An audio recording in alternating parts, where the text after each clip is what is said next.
ফেসবুকে বাইকিং গ্রুপগুলোতে প্রায় একটা পোস্ট দেখা যায়। অনেকেই হয়তো প্রোফাইলের রিচ বাড়ানোর জন্য কিংবা গ্রুপে অ্যাক্টিভিটিস বাড়ানোর জন্য এই পোস্টটি করে থাকেন, কিন্তু এই পোস্টের বিপরীতে আসা কমেন্টগুলো দেখলে বোঝা যায় বাইকাররা তাদের বাইকিং নিয়ে কতটা প্যাশনেট। এইসব পোস্ট এবং কমেন্ট থেকে আমরা সাধারণ বাইকাররা অনেক উপকৃত হয়ে থাকি। তবে মাঝে মাঝে মতভেদ, জানা ও জ্ঞানের তারতম্য এবং সঠিকভাবে উপস্থাপনের অভাবে নানা অপ্রীতিকর পরিস্থিতি তৈরি হয়। শুরু হয় একজন আরেকজনকে ভদ্রভাবে অপমান করার চেষ্টা, বিপরীত মতামতদাতাকে নিয়ে ঠাট্টা বিদ্রুপ করা হয়, অপরের জ্ঞান গভীরতা নিয়ে পর্যালোচনা করা হয়। আজকে ঠিক তেমনই নানান জনের নানার মতভেদের একটা টপিকস নিয়ে আলোচনা করব। যদিও অনেকেই এই বিষয়ে অনেক আগেই পিএইচডি অর্জন করে ফেলেছেন, কিন্তু এখনও অনেকেই আছেন যারা এই প্রশ্নের জবাব খুঁজতে ফেসবুকে বাইকিং কমিউনিটিগুলোর এক্সপিরিয়েন্স ভাইদের দৃষ্টি আকর্ষণ করে পোস্ট করেন। বলছি ফেসবুকে অন্যতম এক বিতর্কিত পোস্ট, ক্লাচ আগে না ব্রেক আগে, এই পোস্টটির কথা। প্রশ্নটা হাস্যকর হলেও বিষয়টা অনেক গভীর, আর তাই আজকে এই ভিডিও। না, বিষয়টা মোটেও এমন না। বিষয়টা গুরুত্বপূর্ণ হলেও এটা নিয়ে মাতামাতি করার মতো কিছু নেই। আমাদের দেশে মোটরসাইকেল চালানো শেখার জন্য ড্রাইভিং স্কুলে যাওয়ার প্রবণতা প্রায় শূন্যের কাছাকাছি। আবার সেই ড্রাইভিং স্কুলগুলোতেও প্রফেশনাল রাইডিং ট্রেনিং ফ্যাসিলিটিস নেই বললেই চলে। আমাদের বাইক রাইডিং শিক্ষা আমাদের বন্ধুবান্ধব, বাপ দাদা, পাড়া প্রতিবেশী কিংবা বড় ভাইদের কাছেই সীমাবদ্ধ। এই শিক্ষার মধ্যে নিজেদের ক্যাপাবিলিটির উপর ভিত্তি করে গড়ে ওঠে দুর্ধর্ষ প্রো রাইডার, সাধারণ রাইডার, এভারেজ রাইডার। মূলত দুর্ধর্ষ কিংবা প্রো ক্যাটাগরির রাইডাররা এই ধরনের পোস্ট খুব একটা করে না। এই ধরনের প্রশ্নে তাদের আগ্রহ কম, কেননা অলরেডি তারা রাইডিংয়ে লিজেন্ডারি পর্যায়ে চলে গেছে। এখন বাকি রইল সাধারণ এবং এভারেজ রাইডার। মূলত এই ক্যাটাগরির রাইডাররাই এই ধরনের পোস্ট বেশি করে থাকেন। নতুন কিছু জানার আগ্রহ এবং নিজেদের রাইডিং অবস্থা সম্পর্কে ধারণা পাওয়ার জন্য এই ধরনের প্রশ্নে তাদের আগ্রহ দেখা যায়। ক্লাচ আগে না ব্রেক আগে, এই প্রশ্নের উত্তর জানার আগে আমাদের মনে রাখতে হবে মোটরসাইকেলে ক্লাচ এবং ব্রেক কী কাজ করে।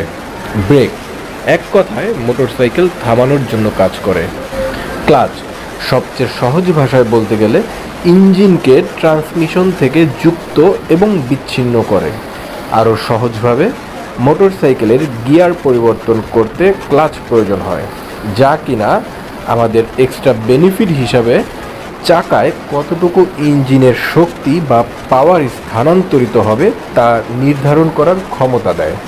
তার মানে যখন আমরা মোটরসাইকেলের গিয়ার পরিবর্তন করব, তখন ক্লাচ লিভার চেপে ধরে গিয়ার পরিবর্তন করব। আবার যখন থামা অবস্থা থেকে, যেমন শূন্য থেকে মোটরসাইকেল রান করা শুরু করব, তখন ক্লাচ লিভার ধরে বাইক নিয়ন্ত্রণ করব। মূলত ক্লাচের এই ফাংশন নিয়ে কারো কোনো মাথা ব্যথা নেই। ঝামেলা হচ্ছে ব্রেক ধরা নিয়ে। সোশ্যাল মিডিয়ায় যে এত পোস্ট দেখা যায় তা এই ব্রেক ধরাকে কেন্দ্র করে। যেহেতু ব্রেক ধরলে বাইকের গতি কমে যায়, আর অল্প কিংবা সর্বনিম্ন গতিতে বাইককে সচল রেখে গতি নিয়ন্ত্রণ করার ক্ষমতা একমাত্র ক্লাচ আমাদের দেয়, তাই ব্রেক ধরার সময় ক্লাচের ব্যবহার ঠিক কেমন হওয়া উচিত তাই আমাদের সাধারণ বাইকারদের সচেতন মনে বারবার ঘুরপাক খায়। বইয়ের ভাষায় ব্রেক ধরার সঠিক নিয়ম হচ্ছে, প্রথমে থ্রটল ছেড়ে দিতে হবে, এরপর ব্রেক ধরতে হবে। হাত এবং পা উভয় ব্রেক ইউজ করা বেটার। এরপর গতি কমে এলে ক্লাচ ধরে গিয়ার চেঞ্জ করতে হবে। যেহেতু বাইক থামানোতে ক্লাচের কোনো কাজ নাই, তাই আগে ক্লাচ ধরারও কোনো প্রয়োজন নাই। কিন্তু কম স্পিডে বাইক নিয়ন্ত্রণ এবং গতি অনুযায়ী গিয়ার পরিবর্তন করার জন্য ব্রেক ধরার পর প্রয়োজন অনুযায়ী ক্লাচ ধরতে হয়। প্রয়োজন অনুযায়ী কেন বললাম? যদি গিয়ার চেঞ্জের দরকার না পড়ে এবং গতিও নিয়ন্ত্রণে থাকে, এরপর আবার গতি বৃদ্ধির সুযোগ থাকে বা করা লাগে, তো ক্লাচ না ধরলেও চলবে। কিন্তু যদি বাইক সম্পূর্ণ থামানো লাগে, তাহলে ব্রেকের পর ক্লাচ ধরতে হবে। এটাই ব্রেক ধরার সঠিক নিয়ম। তবে অনেক সময় ক্লাচের ব্যবহার বাইকের গতি এবং পরিস্থিতির উপর নির্ভর করে।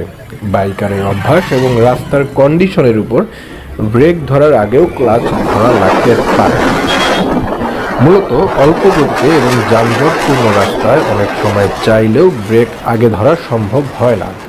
তখন বাইক নিয়ন্ত্রণে রাখার জন্য ক্লাচই আগে ধরতে হয় এবং যানজটে তা বারবার ধরতে হয়। আবার অনেক অভিজ্ঞ রাইডার আছে যারা সব সময় ক্লাচ ধরেই বাইক নিয়ন্ত্রণ করতে স্বাচ্ছন্দ্য বোধ করেন, এমনকি ব্রেক করার জন্য ক্লাচ ধরে ব্রেক করেন।